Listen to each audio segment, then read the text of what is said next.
கட்சிகளை சார்ந்திருக்கக்கூடிய அமைப்பாளர்களே, துணை அமைப்பாளர்களே, விவசாய சங்கத்தினுடைய பிரதிநிதிகளே, பெரியோர்களே, தாய்மார்களே, என் உயிரோடு கலந்திருக்கக்கூடிய தலைவர் கலைஞர் அவர்களின் உயிரினும் உயிரான அன்பு உடன்பிறப்புகளே, உங்கள் அனைவருக்கும் அன்பான வணக்கம். இன்று திராவிட முன்னேற்றக் கழகத்தின் சார்பில் தமிழகத்தில் இருக்கக்கூடிய ஒவ்வொரு மாவட்ட தலைநகரங்களில் டெல்லியில போராடிக் கொண்டிருக்கக்கூடிய விவசாயிகளுடைய ஆர்ப்பாட்டத்திற்கு, போராட்டத்திற்கு வலு சேர்க்கின்ற வகையில் அவர்கள் ஈடுபட்டிருக்கக்கூடிய அந்த பணி வெற்றி பெற வேண்டும் என்று வாழ்த்து சொல்லக்கூடிய நிலையில் இந்த போராட்டத்தை நேற்று முன்தினம் அறிவித்து இன்று நாம் தமிழகம் முழுவதும் நடத்தி கொண்டிருக்கிறோம். இந்த இடத்தை நம்முடைய நிர்வாகிகள் தேர்ந்தெடுத்த நேரத்தில் அதிகமான பேர் இந்த போராட்டத்திலே பங்கேற்க வருவார்கள்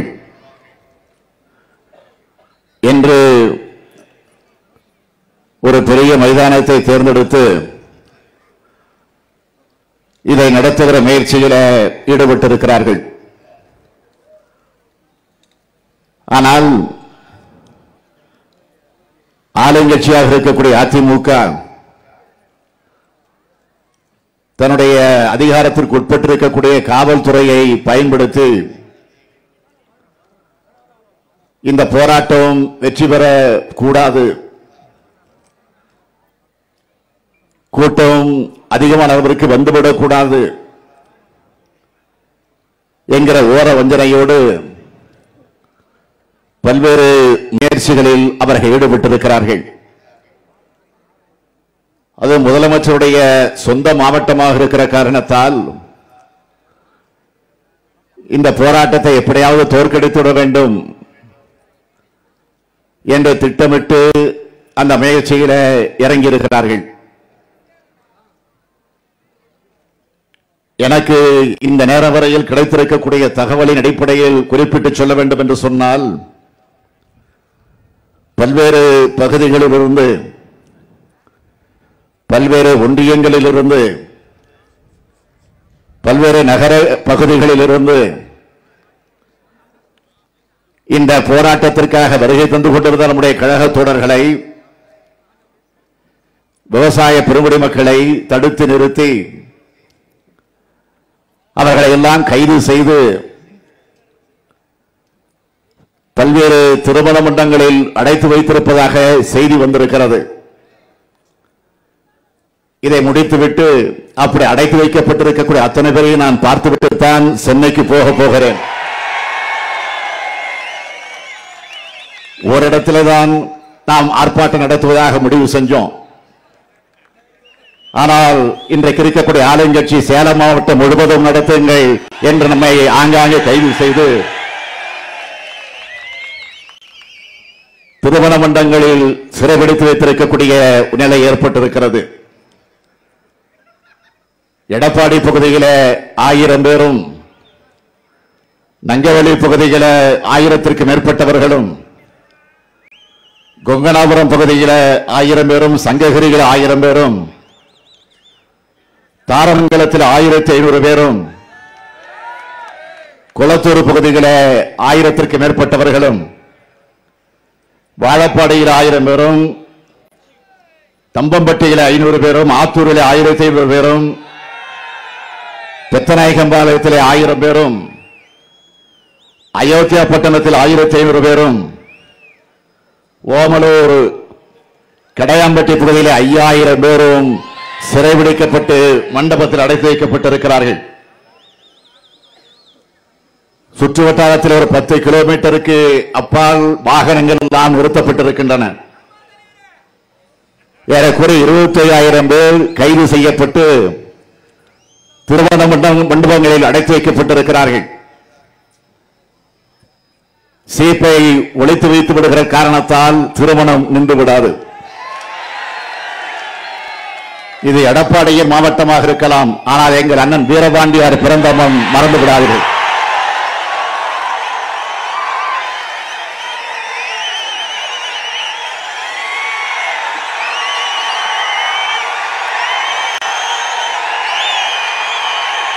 வேளாண் துறையிலே புரட்சி செய்த ஒரு மாவீரன் அண்ணன் வீரபாண்டியார் அவர்கள்.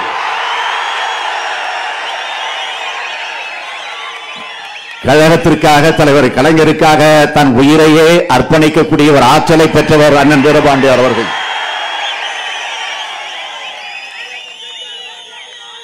அவருடைய மண்ணில் இருந்து பேசக்கூடிய நான் இந்த எடப்பாடிக்கா அஞ்சி நடுங்கி ஒடுங்கி மூலையிலே நாங்கள் முடங்கிவிடப் போகிறோம். இந்த போராட்டத்திற்கு நான் புறப்பட்டு இங்கே வருவதற்கு முன்னால் அவருடைய நினைவிடத்திற்கு சென்று அவருக்கு மலரஞ்சலி செலுத்தி வணக்கம் செலுத்திவிட்டு மரியாதை செலுத்திவிட்டு தான் இந்த மேடைக்கு வந்திருக்கிறேன். ஆகவே இந்த போராட்டம் என்பது ஏதோ அரசியல் நோக்கத்திற்காக அல்ல, எங்களுடைய சொந்த பிரச்சனைக்காக அல்ல, கழகத்தினுடைய வளர்ச்சிக்காக நடத்துகிற போராட்டம் அல்ல. இந்த நாட்டினுடைய முதுகெலும்பாக விளங்கிக் கொண்டிருக்கக்கூடிய விவசாய பெருங்குடி மக்களுக்காக நாம் நடத்துகிற போராட்டம் என்பதை ஆளுங்கட்சிக்காரர்கள் புரிந்து கொண்டாக வேண்டும். ஆளுங்கட்சியிலே பொறுப்பில் இருக்கக்கூடிய முதலமைச்சரும் அதை அறிந்து கொண்டாக வேண்டும். ஆளுங்கட்சி சொல்வதையெல்லாம் இன்றைக்கு கைகட்டி வாய்ப்புத்திக் கொண்டு அப்படி நிறைவேற்றிக் கொண்டிருக்கக்கூடிய காவல்துறை இது எதற்காக நடக்கிற போராட்டம் என்பதை தயவு செய்து நீங்கள் உணர்ந்து பார்த்திட வேண்டும். நாம் மட்டுமா உணவு சாப்பிடுகிறோம், நாம் மட்டுமா சாப்பாடு சாப்பிடுகிறோம்? காவல்துறையில் இருக்கக்கூடிய அதிகாரிகளே, நீங்களும் உணவு தான் சாப்பிடுகிறீர்கள், சாப்பாடு தான் சாப்பிடுகிறீர்கள். அது உழவர்கள் தரக்கூடிய உணவு என்பதை நீங்கள் மறந்துவிடக் கூடாது.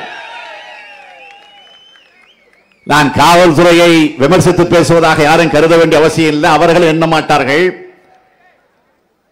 ஏனென்றால் நாமும் ஆட்சி பொறுப்பில் இருந்தவர்கள் தான், விரைவில் ஆட்சி பொறுப்புக்கு வரப்போக்கூடியவர்கள் தான். அதில் எந்த மாற்றமும் கிடையாது. ஆனால் இன்றைக்கு நாட்டிலே நடந்து கொண்டிருக்கக்கூடிய நிலை என்ன? விவசாய சட்டங்களை திரும்ப பெற வலியுறுத்தி போராடக்கூடிய விவசாயிகளை மத்திய அரசு உடனடியாக அழைத்து பேசி ஒரு முற்றுப்புள்ளி வைக்க வேண்டும் என்ற கோரிக்கை விடுத்து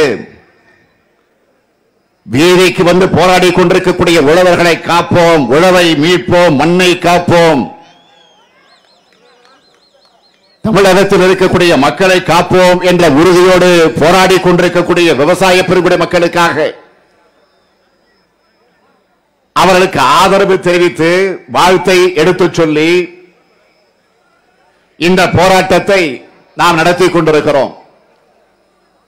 இந்த போராட்டத்திலே பங்கேற்க வந்திருக்கக்கூடிய உங்களுக்கெல்லாம் நான் இந்த நேரத்தில் என்னுடைய நன்றியை, வணக்கத்தை தெரிவித்துக் கொள்ள விரும்புகிறேன். இன்று நாம் சேலத்தில் கருப்பு கொடியோடு இந்த போராட்டத்தை நடத்தி கொண்டிருக்கிறோம். இந்த போராட்டம் சேலத்தில் மட்டுமல்ல, தமிழகம் முழுவதும் இருக்கக்கூடிய எல்லா மாவட்ட தலைநகரங்களில்,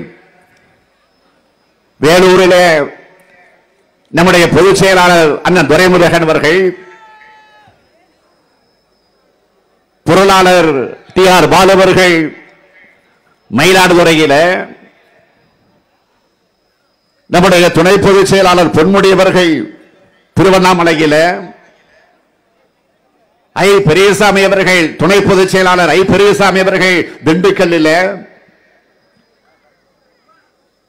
நம்முடைய ராஜா அவர்கள், துணை பொதுச் செயலாளர் ராஜா அவர்கள் நீலகிரியில,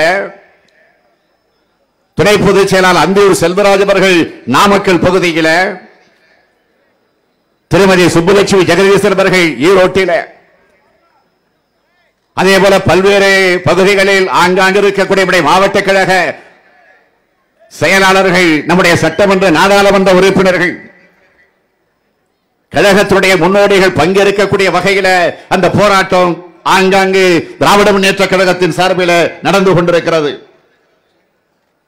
நாம் எழுப்பக்கூடிய இந்த குரல் டெல்லி பட்டணத்தில் போராடி கொண்டிருக்கக்கூடிய விவசாயியுடைய காதுகளில் ஒலித்தாக வேண்டும். மண்ணையும் மக்களையும் காக்கக்கூடிய பணியில திராவிட முன்னேற்ற கழகம் என்றைக்கும் துணை நிற்கும் என்பதற்கு அடையாளம் தான் இந்த ஆர்ப்பாட்டம், இந்த போராட்டம் என்பதை நீங்கள் மறந்துவிடக் கூடாது. அனைத்து சாலைகளும் ரோமானிய சாம்ராஜ்யத்தை நோக்கி என்று சொல்லுவார்களே, அதே போல இன்றைக்கு அனைத்து சாலைகளும் டெல்லியை நோக்கி, அங்கு விவசாய பெருங்குடி மக்கள் திரண்டு கொண்டிருக்கிறார்கள். முதலில் பஞ்சாப் மாநிலத்தில் விவசாயிகள் புறப்பட்டார்கள். அதை தொடர்ந்து ஹரியானாவிலே, உத்தரப்பிரதேசத்தில் இருக்கக்கூடிய விவசாய பெருங்குடி மக்கள் அந்த போராட்டத்தில் இப்ப இணைந்து கொண்டார்கள். டெல்லிக்குள்ளே நுழையவிடக்கூடாது என்று ஹரியானா அரசு அவர்களை தடுத்து நிறுத்துகிறது. அந்த தடையை மீறி அவர்கள் டெல்லிக்குள்ளே புகுந்தார்கள். தலைநகர் டெல்லிக்குள்ளே புகுந்த அந்த போராட்டத்தில் பங்கேற்றார்கள். நீங்கள் தினந்தோறும் தொலைக்காட்சிகளே பத்திரிகைகளை படித்துக் கொண்டிருப்பீர்கள், பார்த்துக் கொண்டிருப்பீர்கள் என்று நான் கருதுகிறேன்.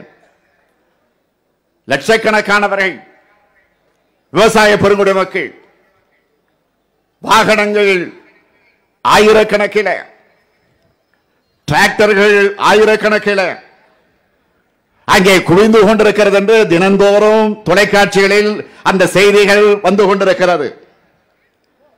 சுதந்திர இந்தியாவில் இப்படி ஒரு போராட்டம், அதுவும் குறிப்பாக விவசாயிகள் நடத்தக்கூடிய போராட்டம் நடந்ததாக வரலாறு இல்லை.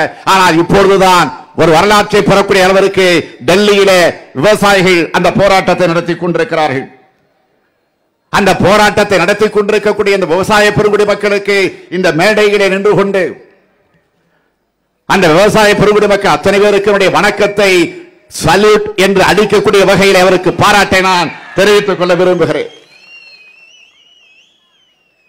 பஞ்சாப், ஹரியானா, உத்தரப்பிரதேசம், ராஜஸ்தான், கர்நாடகம் ஆகிய இப்படி பல்வேறு மாநிலங்களிலிருந்து அந்த போராட்டத்தில் பங்கேற்றிருக்கிறார் என்று சொன்னால், அதில் குறிப்பாக பஞ்சாப் மாநிலத்தில் இருக்கக்கூடிய விவசாய பெருங்குடி மக்கள் தான் அதிகமானவருக்கு அதில் பங்கேற்றிருக்கிறார்கள்.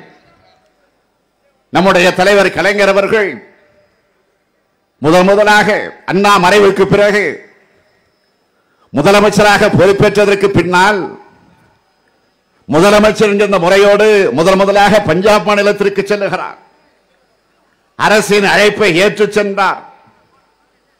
அங்கு குருநானக் அவர்களுக்கு ஒரு விழா நடக்கிறது. 500வது ஆண்டினுடைய விழா நடக்கிறது. அந்த விழாவுக்கு கலைஞர் அவர்கள் நேரடியாக சென்றார்கள். சென்ற நேரத்தில் அந்த விழாவிலே கலந்து கொண்ட நம்முடைய தலைவர் கலைஞர் அவர்கள் உரையாற்றியது என்னவென்று கேட்டால், உங்களுக்கு குருநானக், எங்களுக்கு திருவள்ளுவர், உங்களுக்கு பகத்சிங், எங்களுக்கு கட்டபொம்மன். ஆக அந்த அளவிற்கு தத்துவ வரலாற்றிலே, தியாகத்திலே தமிழகத்திற்கும் பஞ்சாபிற்கும் ஆரோக்கியமான ஒரு போட்டி இருந்திருக்கிறது என்பது இது தெளிவாக காட்டுகிறது. ஈழத் தமிழர்களுக்காக, ஈழத் தமிழர்களுக்கு உதவி செய்ததற்காக தலைவர் கலைஞர் அவர்கள் ஈழ மக்களுக்கு துணை நின்றார் என்ற ஒரு காரணத்தை அடிப்படையாக வச்சு அன்றைக்கு தமிழகத்தில் இருந்த தலைவர் கலைஞர் தலைமையில் இருந்த திராவிட முன்னேற்ற கழக ஆட்சியை கவிழ்க்க வேண்டும் என்று அன்றைக்கு பிரதமராக இருந்த சந்திரசேகர் அவர்கள் முடிவு செஞ்சு அதற்கான பணியில் அவர் ஈடுபட்டார். அதற்காக அவர் திட்டமிட்டார். அப்பொழுது தமிழகத்தினுடைய கவர்னர் சுர்ஜித் சிங் பர்னாலா அவர்கள் பஞ்சாப் மாநிலத்தினுடைய சிங்கமாக விளங்கிய சுர்ஜித் பர்னால் அவர்கள் கலைஞர் ஆட்சியை நான் ஒரு காலம் கவிழ்க்க மாட்டேன், என் கையொப்ப பதிலை நான் விடமாட்டேன் என்று அழுத்த திருத்தமாக எடுத்து சொன்னார். ஜனநாயக படுகொலைக்கு நான் துணை நிற்க மாட்டேன் என்று சொன்னது மட்டுமல்ல, தன்னுடைய கவர்னர் பதவியை தூக்கி எறிந்துவிட்டு சென்ற ஒரு சிங்கம் தான் பஞ்சாப் சிங்கம் நம்முடைய பர்னால் அவர்கள். அத்தகைய ஒரு மிகப்பெரிய போராளியை பெற்ற அந்த மாநிலம்தான் பஞ்சாப். அந்த மாநிலத்தில் இருக்கக்கூடிய விவசாயிகள் தான் அசைக்க முடியாத பிஜேபியே இன்றைக்கு அசைத்துக் கொண்டிருக்கிறார்கள், இந்த அரசை ஆட்டிக் கொண்டிருக்கிறார்கள். அதுதான் இன்றைக்கு நடந்து கொண்டிருக்கிறது. விவசாயிகளை மதிக்காமல், விவசாயத்தை பற்றி கவலைப்படாமல், ஜனநாயகத்தை மதிக்காமல், நாடாளுமன்றத்துடைய நெறிமுறைகளை பற்றி கூட கிஞ்சித்து சிந்தித்து பார்க்காமல், தங்களுக்கு பெரும்பான்மை இருக்கிறது என்ற ஒரு ஆணவத்தில் எதை பற்றியும் கவலைப்படாமல் 3 வேளாண் சட்டங்களை நிறைவேற்றி இருக்கிறது மத்திய அரசு. அப்படி நிறைவேற்றுவதற்கு முன்னாலே இந்த பிரச்சனை குறித்து மத்திய அமைச்சரவை கூடி விவாதித்தது. விவாதித்த நேரத்தில் மத்தியில் அமைச்சர் பொறுப்பில் இருக்கக்கூடிய பெண் மத்திய அமைச்சராக இருக்கக்கூடிய ஹர்சிம்ரத் கௌர் பாதல் பஞ்சாப் மாநிலத்தை சார்ந்தவர், அவர் கடுமையாக எதிர்ப்பு தெரிவித்தார். அவர் எதிர்ப்பு தெரிவித்தும் அது மறுக்கப்படுகிறது. ஆக மறுக்கப்பட்ட காரணத்தால் உடனடியாக தன்னுடைய பதவியை தூக்கி எறிந்தார், ராஜினாமா செய்தார். ஒரு பெண் அமைச்சர் கூட்டணியிலிருந்து விலகினார்கள். அப்பொழுதே மத்திய அரசு விழித்திருக்க வேண்டும். நாடாளுமன்றத்தின் இரு வகைகளில் கடுமையான எதிர்ப்பு. அப்பொழுதாவது மத்திய அரசு பின்வாங்கியிருக்க வேண்டும். வடக்கே பஞ்சாப் உள்ளிட்ட மாநிலங்கள், தெற்கே நாமும் பெரும் போராட்டங்களை முன்னெடுத்துக் கொண்டிருக்கக்கூடிய நேரத்தில் மத்திய அரசு பரிசீலனை செய்திருக்க வேண்டும். ஆனால் அவசரமாக, அதுவும் இப்பொழுது கொரோனா காலம், அந்த கொரோனா காலத்தை பற்றி கூட கவலைப்படாமல் அவசரமாக இந்த 3 வேளாண் சட்டத்தை நிறைவேற்றினார்கள். 3 மாத காலம் மத்திய அரசுக்கு விவசாயிகள் அவகாசம் கொடுத்தார்கள். ஆனால் இன்றைக்கு பாஜகவை நோக்கி படையெடுத்திருக்கிறார்கள் சொல்ல மாட்டேன், போர் தொடுத்துக் கொண்டிருக்கிறார்கள் அங்க இருக்கக்கூடிய விவசாய பெருங்குடி மக்கள். நான் ஏழை தாயினுடைய மகன் என்று தன்னைத்தானே தம்பட்டம் அடித்துக் கொண்டிருக்கக்கூடியவர் யார்? பிரதமர் மோடி அவர்கள். நான் கேட்கிறேன், ஏழை தாயினுடைய பிள்ளைகள் வீதிக்கு வந்து போராடக்கூடிய சூழ்நிலை ஏற்பட்டிருக்கு.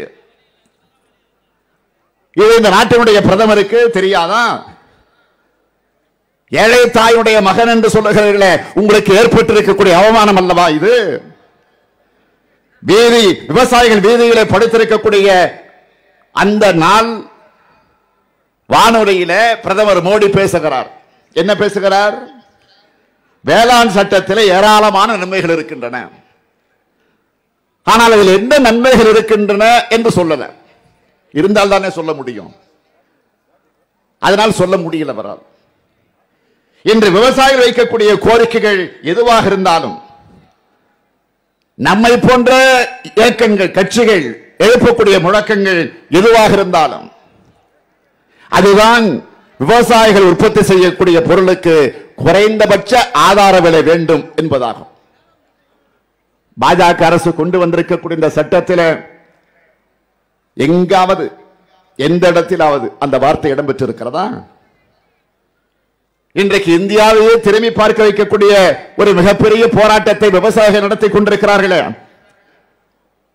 அந்த விவசாயிகள் நடத்த தொடங்கிய காரணத்தால் பிரதமர் என்ன அறிவிப்பை வெளியிட்டார்? தற்போது ஆதார விலை விவசாயிகளுக்கு கிடைக்கும் என்று பிரதமர் இப்போது சொல்லியிருக்கிறார். இன்றைக்கு வெறும் வார்த்தையாக சொல்லக்கூடிய இந்த பிரதமர் அந்த உத்தரவாதத்தை ஏன் சட்டமாக கொண்டு வரல? இதுதான் அங்க இருக்கக்கூடிய விவசாய பெருங்குடி மக்கள் வைக்கிற கேள்வி.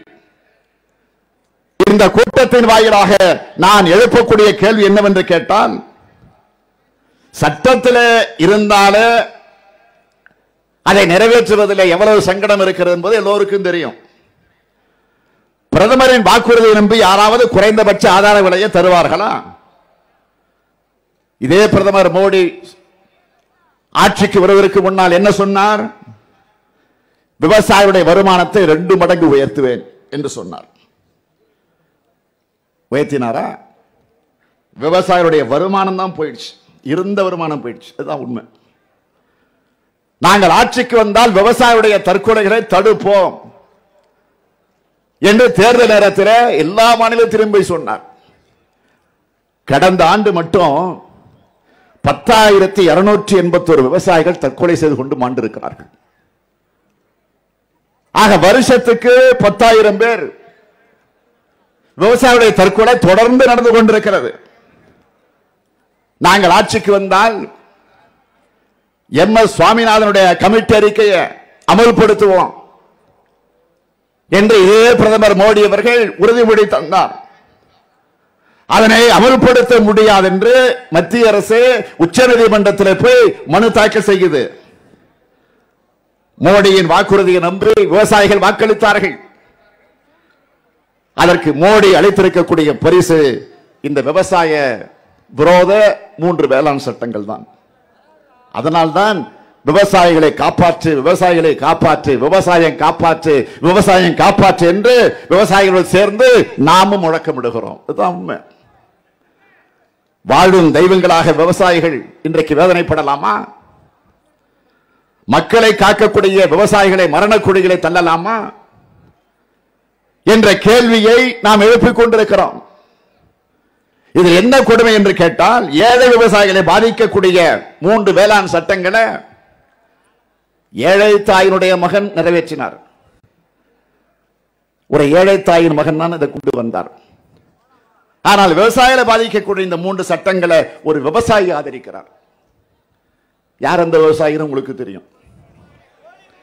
பச்சை துண்டு போட்டுக்கொண்டு பச்சை துரோகம் செய்து கொண்டிருக்கக்கூடிய எடப்பாடி பழனிசாமி அவர்கள். இதுதான் இந்த நாட்டில் நடக்கக்கூடிய கொடுமையில மிகப்பெரிய கொடுமை. வறுமையை பற்றி தெரியாத ஒரு பிரதமர் இந்த சட்டத்தை கொண்டு வந்தார். விவசாயத்தை பற்றி தெரியாத ஒரு முதலமைச்சர் இதை ஆதரிக்கிறார் என்றால் நாம் விட்டுவிடலாம். ஆனால் கொண்டு வந்திருக்கக்கூடியவர் ஏழை தாயினுடைய மகன். ஆதரிப்பவர் தன்னை விவசாயி என்று ஊர் ஊரா போய் தம்பட்டம் அடிச்சுட்டு இருக்கக்கூடிய ஒருவர். கடந்த 3ஆம் தேதி இதே சேலத்தில் முதலமைச்சர் எடப்பாடி பழனிசாமி அவர்கள் பத்திரிகை நிருபர்களை சந்தித்து பேட்டி கொடுக்கிறப்போ சொல்றார், அந்த சட்டத்தால் யார் பாதிக்கப்பட்டுள்ளார்கள் என்று ஏதோ பெரிய அதி புத்திசாலி போல கேட்டிருக்கிறார் நிருபர்களை பார்த்து.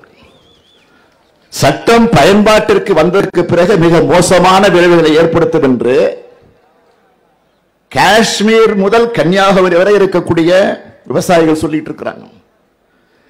இதனால் யாருக்கு பாதிப்பு என்று இங்கு இருக்கக்கூடிய முதலமைச்சர் எடப்பாடி பழனிசாமி கேட்கிறார்.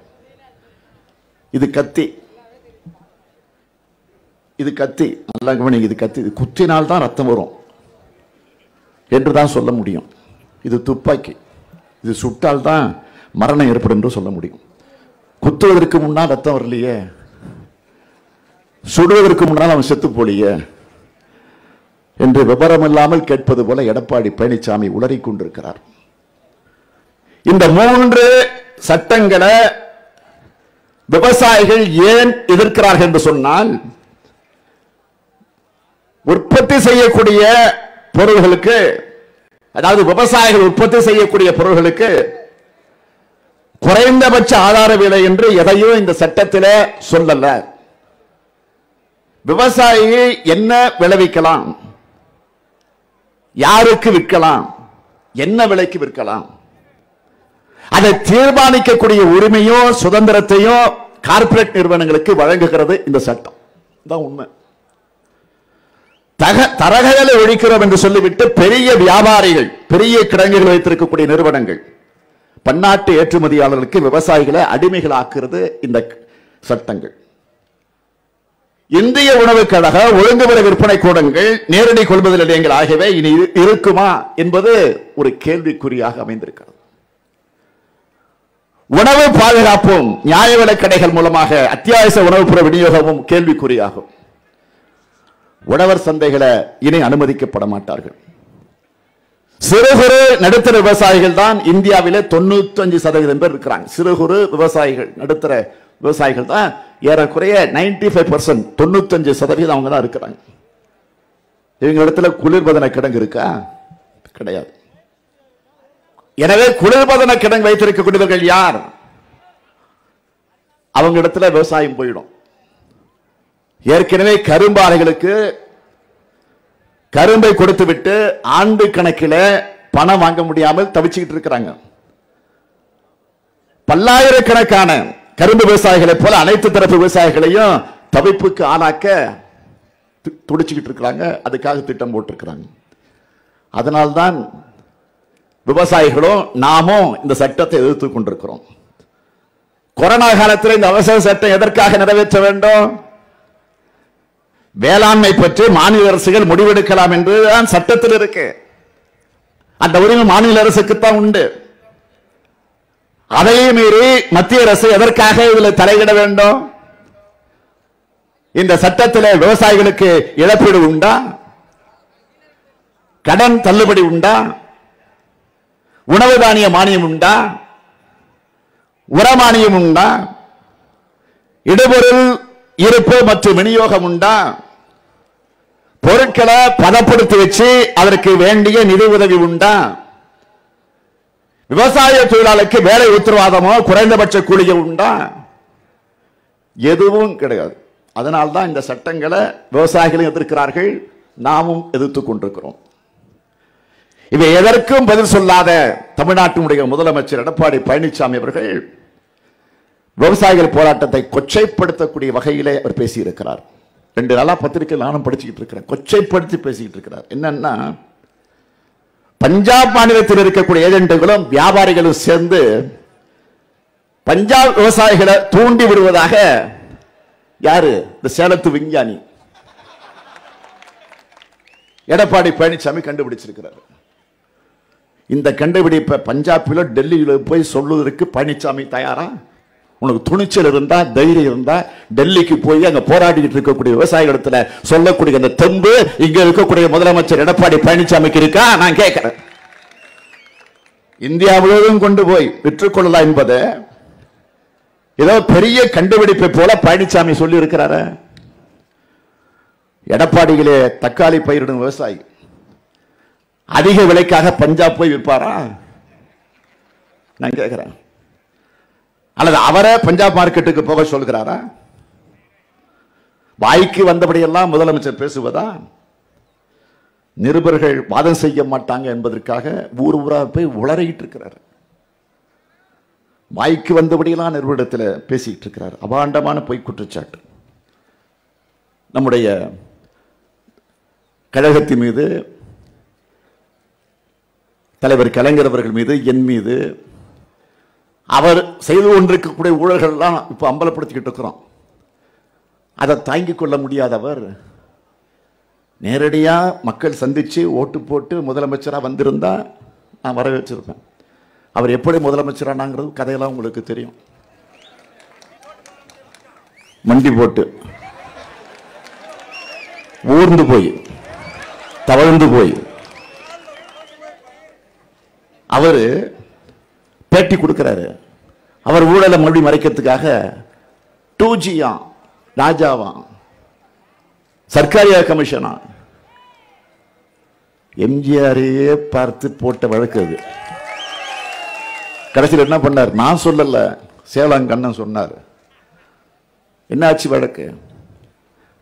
2G வழக்கு என்னாச்சு? இப்போ ஒன்றும் இல்லை. அவர் கொடுத்த பேட்டிக்கு நம்முடைய துணை பொதுச் செயலாளர் ராஜா அவர்கள் 2 நாளைக்கு முன்னாடி பத்திரிகை நபர்களை கூப்பிட்டு விளக்கம் சொல்லியிருக்கிறார். அழகா சொல்லியிருக்கிறார். நம்ம ராஜா சொல்லியிருக்கிறார். உங்களுடைய முதலமைச்சராக இருந்த அம்மையார் ஜெயலலிதாவுடைய மீது சுமத்தப்பட்ட குற்றம் தான் நிரூபிக்கப்பட்டு சிறைக்கு போன வரலாறு உங்க வரலாறு. எங்க மீது போட்ட வழக்குகளுக்கு இதுவரைக்கும் நிரூபிக்கப்படல அத்தனை பேர் நாங்கள் விடுதலை செய்யப்பட்டிருக்கோம். இதுதான் திமுக வரலாறு. நான் ஆதாரத்தை எடுத்துக்கிட்டு கோட்டைக்கு வரேன். 3 நாள் டைம் கொடுங்க, 3 நாள்ல கூப்பிடுங்க, நான் வரேன். முதலமைச்சர் இல்ல, அமைச்சர்கள் இல்ல, அதிகாரிகள் இல்ல, உங்களுக்கு தெரிஞ்ச சட்ட வல்லுநர் கூப்பிட்டு உட்கார வைங்க. நான் தன்னந்தனியா வரேன், விவாதிப்போமா, தயாரா? சொடுக்கு போட்டு கேட்டார. 3 நாள் தாண்டிடுச்சு. இதுவரைக்கும் ஏன் எடப்பாடி வாய் திறக்கல? தைரியம் இருந்தா, செம்பு இருந்தா, உனக்கு உண்மையிலே ஆண்மை என்பது உண்மை இருந்தா நீ ராஜாவை தேடிக்குறி வர தயார். அதுக்கு வக்கு இல்ல, வகை இல்ல, யோகிதை இல்ல, அருகதை இல்ல. ஏதோ பத்திரிகை நபர்கள் கூப்பிட்டு வச்சு எதையும் கேள்வி கேட்கக்கூடாது என்று சொல்லிவிட்டு அவங்களுக்கு விளக்கத்தை சொல்லிட்டு புலம்பிக்கிட்டு இருக்கிறீங்க. 3 நாள் ஆச்சு அந்த சவாலை ஏற்றுக்கொள்வதற்கு தயார் இல்ல. ஆதாரம் கொடுங்கள், ஆதாரம் கொடுங்கள் என்று கேட்கிற பழனிசாமியை நான் கேட்கிறேன். அந்த சட்டங்கள்ல குறைந்தபட்ச ஆதார விலை உண்டு என்ற வாசகம் இருந்தால் காட்டுங்க, நான் ஏத்துக்கிறேன். அந்த சட்டத்தில் அது இடம் பெற்றிருக்கு அப்படின்னு நீங்க சொல்லுங்க, ஏற்றுக்கொள்ளுகிறோம். எம்எஸ்பி எனப்படும் மினிமம் சப்போர்ட் பிரைஸ். அந்த எம்எஸ்பி என சொல்லப்படக்கூடிய அந்த வார்த்தை அந்த சட்டத்தில் எந்த இடத்துல இடம்பெறல. அதனால்தான் விவசாயிகள் வீதிக்கு வந்து போராடிக்கிட்டு இருக்கிறாங்க. கம்பெனிகளோட விவசாயிகள் ஒப்பந்தம் போட்டுக் கொள்ளலாம் என்கிறார் முதலமைச்சர் பழனிசாமி அவர்கள்.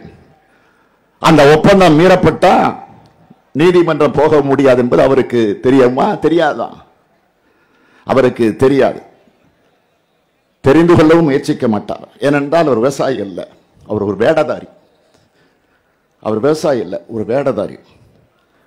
ஏற்கனவே இதே 3 வேளாண் சட்டங்கள் நாடாளுமன்றத்தில் நிறைவேற்றப்பட்ட உடனே நம்முடைய தமிழ்நாட்டில் இருக்கக்கூடிய திராவிட முன்னேற்ற கழகத்தின் தலைமையில் இருக்கக்கூடிய கூட்டணி கட்சிகளை ஒருங்கிணைத்து அனைத்து கட்சி கூட்டத்தை கூட்டினோம். கடந்த செப்டம்பர் 18ஆம் தேதி அதை எதிர்த்து தீர்மானம் போட்டோம். தீர்மானம் போட்டது மட்டுமல்ல, அதற்காக உடனடியாக ஒரு ஆர்ப்பாட்டத்துக்கு தமிழகம் முழுவதும் நாம் நடத்தினோம். ஏறக்குறை அப்போது கொரோனா அளவு கடுமையாக இருந்த காலம். அதனால் விதிமுறைகள் எல்லாம் வகுத்து ஏறக்குறை 3500க்கு மேற்பட்ட இடங்களில் அந்த போராட்டத்தை நடத்தினோம். கொரோனா கட்டுப்பாட்டு விதிமுறைக்கு உட்பட்டு நடத்தினோம். காஞ்சிபுரத்தில் நடைபெற்ற அந்த போராட்டத்தில் நான் போய் பங்கேற்றேன். அப்பொழுது நான் அந்த கூட்டத்தில் பேசுகிற போது குறிப்பிட்டு சொன்னேன், கேரளா நீதிமன்றம் சென்றிருக்கிறது, இன்னும் பல்வேறு மாநிலங்கள் நீதிமன்றத்திற்கு செல்லவிருக்கிறது. எனவே நம்முடைய தமிழக அரசும் வழக்கு போட வேண்டும், நீதிமன்றத்திற்கு செல்ல வேண்டும். இதை எதிர்த்து என்று நான் ஒரு கோரிக்கை வச்சேன். இல்லை என்றால் திராவிட முன்னேற்ற கழக நீதிமன்றத்திற்கு செல்லும் என்று நான் உறுதி தந்தேன். கடைசி வரை ஆளுங்கட்சியாக இருக்கக்கூடிய அதிமுக நீதிமன்றம் செல்லல. அதனால் திமுக நம்முடைய மாநிலங்களவை உறுப்பினர் திருச்சி சிவா அவர்கள் மூலமாக வழக்கு தொடுத்து நீதிமன்றத்தில் இந்த வழக்கு நடந்து கொண்டிருக்கிறது. கேரளாவும் நீதிமன்றத்திற்கு போயிடுச்சு. பஞ்சாப் மாநிலமும் அரசின் சார்பில் நீதிமன்றத்துக்கு போயிருக்கிறாங்க. ஆனா நம்முடைய மாநில நம்முடைய விவசாயியாக இருக்கக்கூடிய முதலமைச்சர் பழனிசாமி என்ன செஞ்சிட்டு இருக்கிறாரு? மிக்சர் சாப்பிட்டு இருக்கிறாரு. நானும் ரவுடி தான், நானும் ரவுடி தான் அப்படின்னு நானும் விவசாயி தான் நாள்தோறும் புலம்பிட்டு இருக்கீங்களே, ஊரூரா போய் சொல்லிட்டு இருக்கீங்களே. இந்த விவசாயினால் விவசாயிகளுக்கும் பயனில்லை, மக்களுக்கும் பயனில்லை. அவரை வீட்டுக்கு அனுப்புகின்ற பணியில நாட்டு மக்கள் இன்றைக்கு முழுமையாக ஈடுபட்டிருக்கக்கூடிய இந்த சூழ்நிலையிலே தான் விவசாயிகளை காக்க, மக்களை காக்க, மண்ணை காக்க நாம் போராட வேண்டிய நிலைக்கு வந்திருக்கிறோம். டெல்லியில் நடக்கக்கூடிய போராட்டத்தை பார்த்த பிறகாவது இன்று இங்கு ஏன் தமிழகம் முழுவதும் நடந்து கொண்டிருக்கக்கூடிய இந்த போராட்டத்தை பார்த்தாவது எடப்பாடி பழனிசாமி அவர்களே, நீங்க செஞ்ச துரோகத்துக்கு பிராயச்சித்தம் தேடிக்கங்க. இதான் லாஸ்ட் சான்ஸ் உங்களுக்கு. ஏன்னா விரைவில் ஆட்சி மாறப்போகுது. ஆட்சி மாறுவதற்கு முன்பு ஒரு பிராயச்சித்தத்தை தேடிக்கணும்னா இந்த 3 வேளாண் சட்டத்தை எதிர்க்கிற துணிச்சல் வரணும்னா கூட்டணி அறிவிச்சிட்டீங்களே. அரசு விழாவாக இருந்தாலும் பிஜேபி சொல்லுதோ இல்லையோ, அமித்ஷா சொன்னாரா இல்லையோ, அவர் சொல்றதுக்கு முன்னாடியே முந்திக்கிட்டு உங்க மேல இருக்கக்கூடிய வழக்குகள் அதற்கு பயந்து அஞ்சு நடுங்கி கைகட்டி கொண்டு வாய்ப்பொத்திக் கொண்டு நாங்க பிஜேபி தான் கூட்டணி என்று பகிரங்க அறிவிப்பை வெளியிட்டு இருக்கிறீங்களே, அந்த கூட்டணியாக இருக்கக்கூடிய பிஜேபி ஆட்சி தானே மத்தியில் இருக்கு. எனவே அவர்களிடத்தில் வலியுறுத்துங்க, வற்புறுத்துங்க, உடனடியாக சட்டமன்றத்தை கூட்டுங்க, சட்டமன்றத்தை ஒரு தீர்மானத்தை நிறைவேற்றுங்கள். ஆக அதை மூலமாக நீங்கள் நிச்சயமாக உங்களுக்கு பாவ மன்னிப்பு கிடைக்கும். நான் சொல்றேன், இதை செஞ்சா எடப்பாடி பழனிசாமிக்கு பாவ மன்னிப்பு இல்லைன்னா டேஷ் டேஷ், அவ்வளவுதான். இந்தியா கிராமங்களில் வாழுகிறது என்று சொல்லுகிறோம். இந்திய நாடு விவசாய நாடு என்று மிக பூரிப்பா மகிழ்ச்சியா பெருமைப்படுறோம். அதனால் விவசாயிகளையும் கிராமங்களையும் சிதைக்கக்கூடிய திட்டங்கள் சட்டங்களை தான் மத்திய அரசு நிறைவேற்றி கொண்டிருக்கிறது. இதனை அப்படியே அனுமதிக்க முடியாது. இதற்கு முற்றுப்புள்ளி வைத்தாக வேண்டும். நேற்று பிரதமர் தலைமையில் அனைத்து கட்சி கூட்டத்தை காணொலி காட்சியில் நடத்தியிருக்கிறார். கொரோனாவை பற்றி ஆய்வு செய்வதற்காக ஒரு கூட்டம். பாராளுமன்றத்தில் மாநிலங்களவையில் இடம்பெற்றிருக்கக்கூடிய கட்சியுடைய தலைவர்கள் எல்லாம் அழைச்சி ஒரு கூட்டம். அந்த கூட்டத்தில் நம்முடைய நாடாளுமன்ற குழுவுடைய தலைவராக இருக்கக்கூடிய கழக பொருளாளர் டி.ஆர். பாலு அவர்கள் இந்தியாவில் நடந்து கொண்டிருக்கக்கூடிய விவசாயிகளுடைய பிரச்சனையை பற்றி பிரதமருடைய கவனத்திற்கு நான் கொண்டு வருகிறேன் என்று ஒரு வார்த்தையை சொல்லியிருக்கிறார். அதை பேச விடாமல் தடுத்திருக்கிறாங்க. ஆக துணிச்சலோடு தைரியத்தோடு நம்முடைய பாலு அவர்களும் திருச்சி சிவா அவர்களும் மாநிலங்களவையின் சார்பில் பேசியிருக்கிறார்கள். ஆக 3 வேளாண் சட்டங்களை மத்திய அரசு திரும்ப பெறுகிற வரையில போராட்டம் தொடர வேண்டும். போராடக்கூடிய விவசாயிகளை அழைச்சு உடனடியாக பிரதமர் அழைத்து பேசி சமரச முடிவுக்கு கொண்டு வர வேண்டும். நாடாளுமன்றத்தை உடனடியாக கூட்டி இந்த 3 வேளாண் சட்டங்களை திரும்ப பெறுவதற்கான முயற்சியில ஈடுபட வேண்டும். ஜனநாயகத்திற்கு கட்டுப்பட்ட ஆட்சி இது என்பதை பிஜேபி இதன் மூலமாக நிரூபித்தாக வேண்டும். ஏழை தாயினுடைய மகன் பிரதமர் மோடி என்பது உண்மை சொன்னா அதை மெய்ப்பித்தாக வேண்டும் என்று சொன்னால் இந்த காரியத்தை செய்யுங்க. இல்லை என்றால் அதுவரை இந்தியாவில் நடக்கிற அந்த போராட்டத்திற்கு துணை நிற்க ஆதரவாக என்றைக்கும் திமுக தொடர்ந்து இதில் ஈடுபடும். இந்த போராட்டம் தொடரும் என்று கூறி விடைபெறுகிறேன். நன்றி, வணக்கம்.